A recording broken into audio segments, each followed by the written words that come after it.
Assalamualaikum warahmatullahi wabarakatuh. Jumpa lagi di channel otomotif Junior One.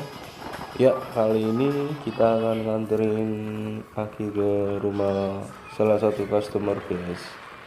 Nah, ini kita dalam perjalanannya. Ini kita mapnya lumayan jauh lah, guys, kalau di map. Nah, gimana sih keseruannya pemasangan akinya, dan kita akan masang aki mobil apa? Nah, kita nikmati dulu perjalanannya, guys, dan simak videonya baik-baik. Ini perjalanannya menuju ke rumah customernya, guys. Ini posisinya berarti malam ya, guys, jadi agak gelap.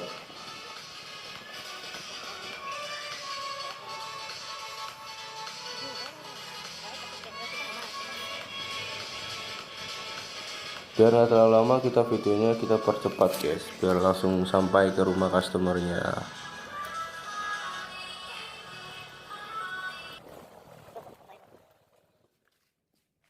Akhirnya sudah sampai juga kita di rumah customernya, guys. Ya, mari kita buka kap mobilnya, guys.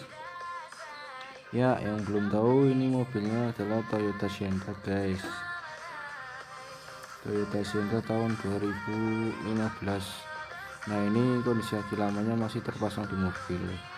Nah, berikut langkah-langkahnya pelepasan aki mobil Toyota Sienna.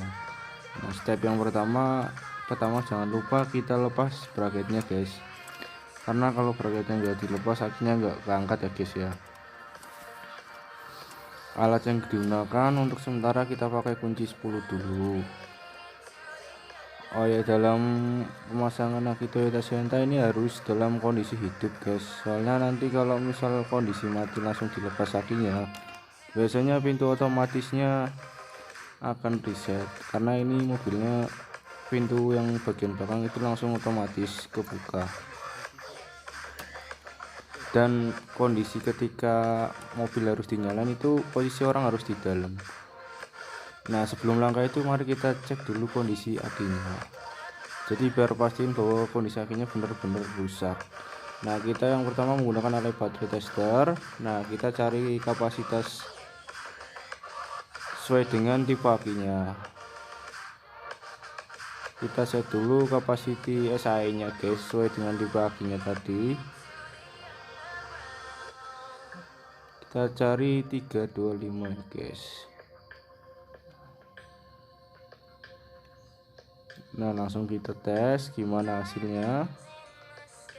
Nah, kita langsung print aja kebacanya apa. Nah, di sini kebacanya bezel and replace atau kesehatannya sudah kosong, sama CCA nya atau measurage terbaca 0. Kesehatannya ini kosong semua. SOH sama SOC nya kosong semua. Voltasenya cuma 10. Nah, ini kunci 10 nya, guys. Sama kita karena nggak bawa kabel jumper, kita menggunakan kunci buat jumpernya. Kunci yang digunakan kunci 22 sama 24. Sebenarnya langkah ini nggak disaranin buat kalian nanti yang mau di rumah ngelakuin, karena ini lebih beresiko. Kalau ada ya pakai kabel jumper ya, guys, biar lebih safety. Nah, ini langkah penjumperannya. Pertama negatif sama negatif, positif sama positif. Nah, langsung di starter. Nah, ketika starter ini pintunya harus tutup rapat semua, jadi orang yang di dalam terus menutup pintunya, soalnya kalau nggak rapat biasanya tetap reset juga. Nah, ini kalau tipe akinya sendiri ini menggunakan yang lamanya ini NS60 LS. L artinya sebelah kiri, S itu kepala besar. Nah, ini kondisi mobil nyala. Ini kita lepas negatifnya dulu, setelah itu baru positif. Langkah ini harus dilakukan dengan cepat, guys, walaupun ini posisi mobil nyala. Kalau tidak dilakukan dengan cepat nanti akan mati juga, percuma nanti kalau di jumper, kalau misalkan proses pemasangannya lama. Jadi harus segera dilakukan dengan cepat. Nah, aki yang akan diganti menggunakan aki apa? Akinya nanti akan dipasangi merek GS Astra. dengan tipe yang sama, NS60 LS, kiri kepala besar,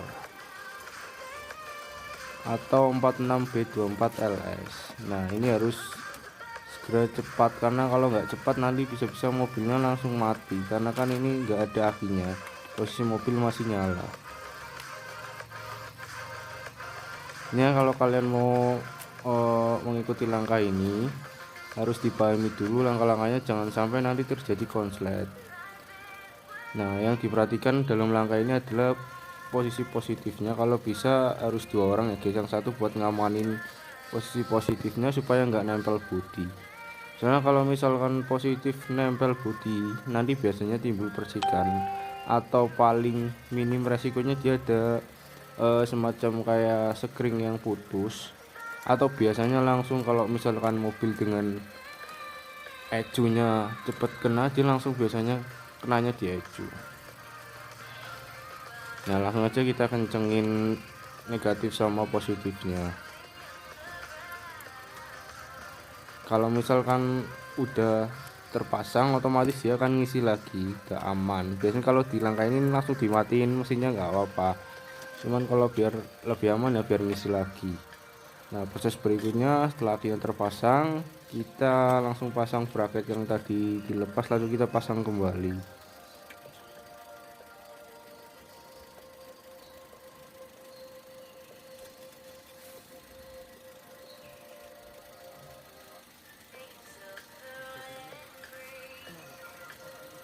Nah untuk proses pergantiannya, nah setelah itu kita pasang untuk tanggalnya.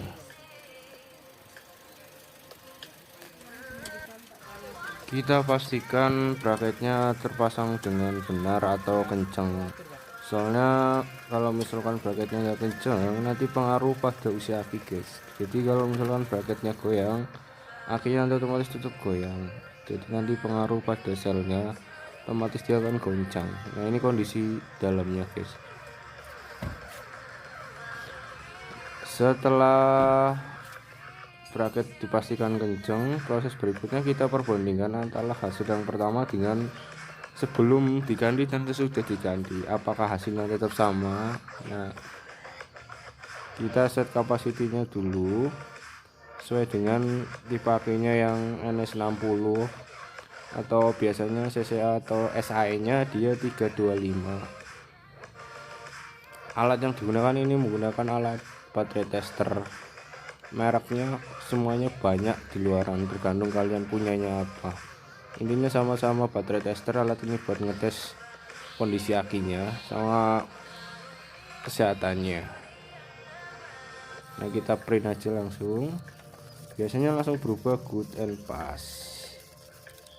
Ya benar sekali, good and pass sama di sini udah 100%, antara SOH sama SOC nya udah terisi penuh hitam 100%.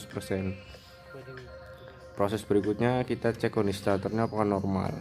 Nah di sini di alatnya kebaca turn off load start engine, artinya starter.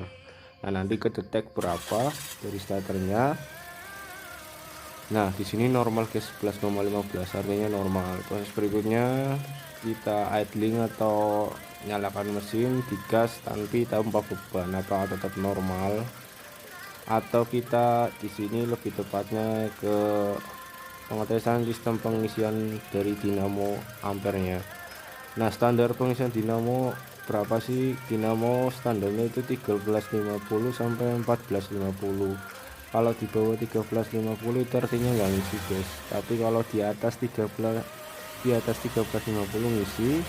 Kalau di atasnya lagi 1450 ke atas itu artinya high charge atau overcharge ketinggian. Nah ini normal guys, 1360. Sekarang kita nyalain bebannya. Ketika dikasih beban lampu AC audio berapa, harusnya sih di bawah 1450. Oke min. Kalau mobil-mobil baru sih jarang bermasalah di dinamo ya guys, kecuali kayak mobil lama itu biasanya kebanyakan masalahnya di dinamo.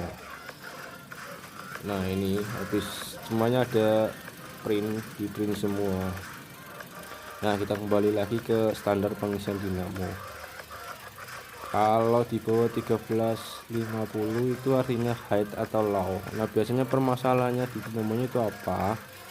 Biasanya kalau nggak ngisi itu kayak sikat arang atau cool busternya itu habis. Kalau di tukang dinamo, kalau di servisin paling habisnya 100-an. Kalau high charge atau over charge itu biasanya ngisinya berlebihan, tetap ada kerusakan di dinamonya juga guys. Kalau misalkan kita itu biasanya paling mengindikasikan bahwa ini terjadi kerusakan. Kalau misalkan benerinnya ya tetap kita harus bawa ke tukang dinamo, harus dibongkar, diturunin dulu dinamonya. Nah ini cukup dulu sih guys untuk pergantian aki Toyota Sientanya. Sedikit berbagi pengetahuan atau ilmu, semoga bermanfaat buat kalian. Intinya kalau aki mobil ini harus dalam kondisi posisi nyala biar jaga-jaga tidak terjadi reset atau masalah yang lain. Terima kasih buat kalian yang sudah bersedia menonton video ini. Jangan lupa like, comment, dan